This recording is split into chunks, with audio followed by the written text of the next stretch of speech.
Assalamualaikum warahmatullahi wabarakatuh.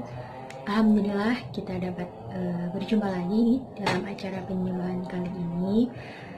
Sebelumnya perkenalkan dulu nih, nama saya Isna Nurul Amna.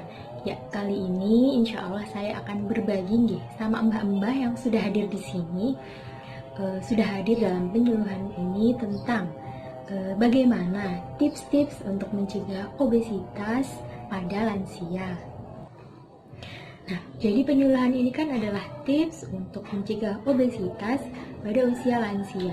Nah, lansia niku sendiri niku nopo? Nih, lansia niku kan lanjut usia nih, Mbak.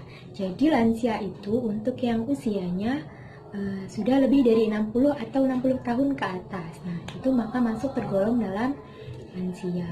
Nah, lansia itu sendiri kan aktivitasnya sudah tidak seperti muda lagi nih Mbak. Pasti aktivitasnya terbatas, tidak seenergik muda dahulu. Jadi rawan sekali akan terkena obesitas. Maka dari itu penyuluhan kali ini akan menjelaskan tentang tips-tips dari Kemenkes Republik Indonesia, bagaimana tips mencegah obesitas pada usia lansia.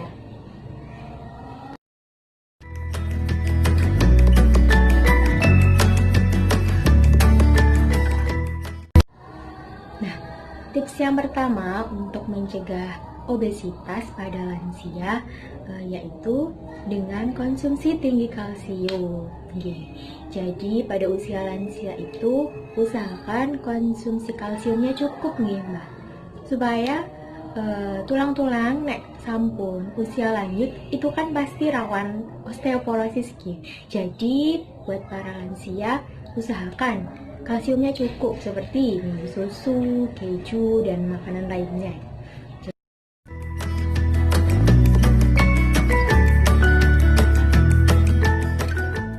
Nah, lalu tips yang kedua untuk mencegah obesitas pada lansia adalah membatasi asupan natrium. Nah, natrium niku sing teng nopo? Nah, jadi natrium itu seperti yang terdapat di dalam garam, ciki-ciki, kerupuk, dan makanan-makanan lainnya, Mbak. Nah, jadi usahakan konsumsi garamnya ini dikurangi, Mbak. Termasuk kerupuk juga tadi ya. Karena natrium ini dapat memicu tekanan darah tinggi juga, Mbak, selain dapat memicu obesitas.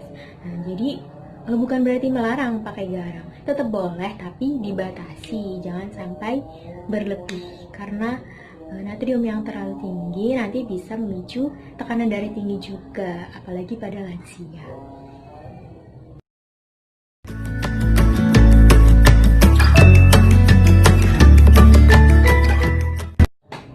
Lalu, langkah yang ketiga atau tips yang ketiga adalah mengurangi asupan gula dan lemak. Nih, jadi asupan gulanya dikurangi nih Mbak. Nek enjing-enjing kalau pagi-pagi sudah minum teh manis, berarti siangnya dan sorenya apalagi malamnya jangan minum yang manis lagi Mbak. Jadi gulanya dikurangi. Kalau sudah ngeteh di pagi hari yang manis, berarti cukup di pagi hari itu saja. Karena konsumsi gula yang terlalu berlebih, apalagi pada lansia, nanti berefek tidak baik nih. Terus konsumsi lemak juga harus dibatasi, seperti gorengan, santan yang kental, niku gulai, teng rendang, teng makanan-makanan sing berlemak bersantan-santan niku Mbah kedah dikurangi. Karena konsumsi lemak yang berlebihan nanti bisa lemak itu akan menimbulkan kolesterol atau HDL dan menumpuk di pembuluh darah. Kalau menumpuknya di jantung nanti akan membuat peredaran darah jantungnya jadi terhambat karena karena pembuluh darahnya sesak sama itu plak lemak tadi. Jadi usahakan konsumsi lemaknya harus dikurangi Mbak. Semisal makan gorengan, yang hobi gorengan pun misal pagi pun pagi saja gitu, ketika ngeteh sambil gorengan udah cukup. Berarti siangnya jangan minum yang manis lagi, cukup 1 kali saja di pagi hari.